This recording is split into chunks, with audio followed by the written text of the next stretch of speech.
چەند سەدەم ژوەیەکی هەنە ینی هەدەپە دخوازە ڕۆژێک ئاندوو ینی ئیرۆنا سبێژ ئەردۆغان ڕزگار ببە بەرپرسێن هەدەپێ پرانی دەناوە زیندانێدانە و ڕەوشە هەدەپی بەڕاستیژی پڕ زەحمەتە پڕ زۆرە مرۆڤ ژوەیەکی فام دکە لێ لە کلە کێویژی هەندێک نزیکبوونن ئیدۆلۆژیکژی هەنا ینی مرۆڤ vêjî bibîne yanî di nava HDP'de de însanê ku hene însanên çepgerin Elewî ne dijî vêyekê ku Erdogan li ser desthilatdariyê bimîne û serokekî mutlaq be ji xwe Silahedîn Demirtaş piştî vê gotinê ez te nakem serok piştî ku vê gotinê ji Erdogan re êdî ket rewşekî wisa ihtimal ew gotin nekiriba Silahedîn Demirtaş we qasî di zîndanan de nebiye heta niha Silahedîn Demirtaş jî wisa ye ev yek çi qasî siyasî ye çi qasî ne siyasî ye çi qasî li berjewendiyê gelê Kurd û gelên dinê jî daye li berjewendiya Tirkiyeyê daye ez dixwazim bi Kurdî dîtina xwe li ser vêyekê bîn û ziman bêguman rejêma Erdogan rejêmekî dirinde ye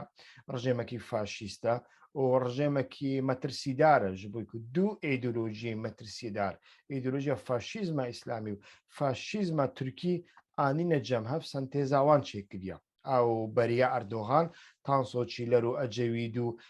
wan nekarîbûn tiştên wisa encam bidin ew kir Erdogan karîbû ew di cê xwe de ye rast e lê faydeyekî Erdogan jî ji bo gelê Kurd heye yanî heger ku Erdogan nebiya berastî ew boşatiya di navbera NATO û Tirkiyeyê ew boşatiya di navbera Rûsyayê û Tirkiyeyê ew boşatiya di navbera Rojava û yanî Parlemana Ewropa jî di nav de û Ewropa di nav de Rojava û Tirkiyeyê çi nedibû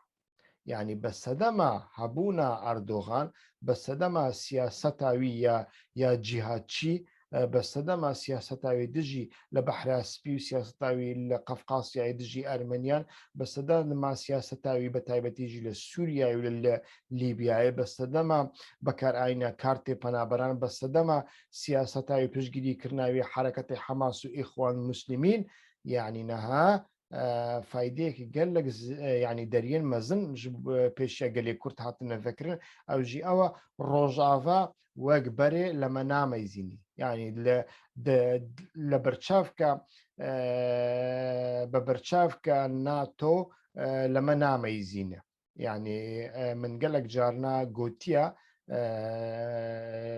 carekî min du me'mûrên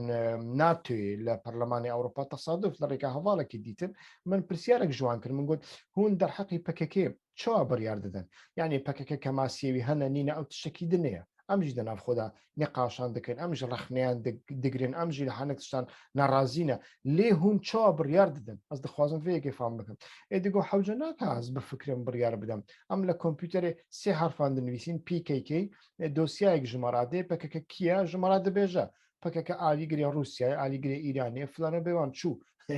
yani beyî rengiye kompûter biryar dide kompûter biryar dide bîrokrasiya kevin ya NATO û ya Komîsyona Ewropa jî û ya Wezareta Derve ya Amerîka jî berastî jî wisa ye lê di nava Pentagon de mirov dibîne guhortin çê dibin di nava Parlemanê Ewropa de guhortin ji xwe hene li serdema post Angela Merkel de êdî rewşa Erdogan dikevî zehmetiyan loma hebûna Erdogan ji çûna wî bi nêrîna min zêdetir e zehmetiyê wî hebin dê bêguman hebin lê hebûna wî bi wê rengî çêtir e boşatî di navbera Rojava û NATO û Tirkiyeyê de zêdetir dibe divê boşayiyê de gelê Kurd dikarin faydê jê bibînin